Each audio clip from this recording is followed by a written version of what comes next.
कबो ऊँच रंगता कबो खाल रंगता, एगो हमारो भतार हकी माल रंगता, एगो एकरो भतार हकी माल रंगता। तो हेलो दोस्तों, आपका स्वागत है हमारे YouTube channel writer Mahesh Prajapati में। तो दोस्तों, आज हम एक होली सॉन्ग लेकर आए हैं जो फुल और फ्री सॉन्ग है। काफ़ी अच्छा मैटर है, मार्केट में बजने वाला मैटर है, हिट होने वाला मैटर है। तो चलिए स्टार्ट करते हैं बिना समय गवाए मुखड़े के साथ। केहू देह रंगता केहू गाल रंगता, हाँ केहू देह रंगता केहू गाल रंगता, एगो हमरो भतार हकी माल रंगता, एगो एकरो भतार हकी माल रंगता। कबो ऊँच रंगता कबो खाल रंगता, एगो हमारो भतार हकी माल रंगता, एगो एकरो भतार हकी माल रंगता। अंतरा फर्स्ट।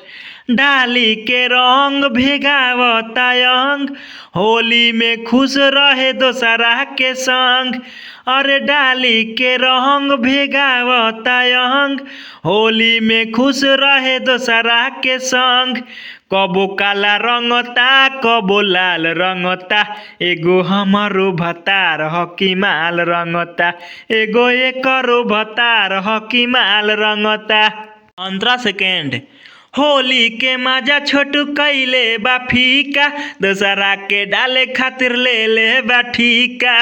अरे होली के मजा छोटू कैले बा फीका, दोसरा के डाले खातिर ले ले बा ठीका।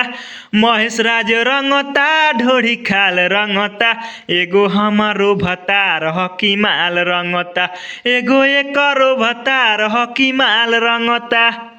तो दोस्तों, इसी तरह का फुल और फ्री सॉन्ग पाने के लिए हमारे चैनल को सब्सक्राइब करें और वीडियो को लाइक करें, शेयर करें और कमेंट करें।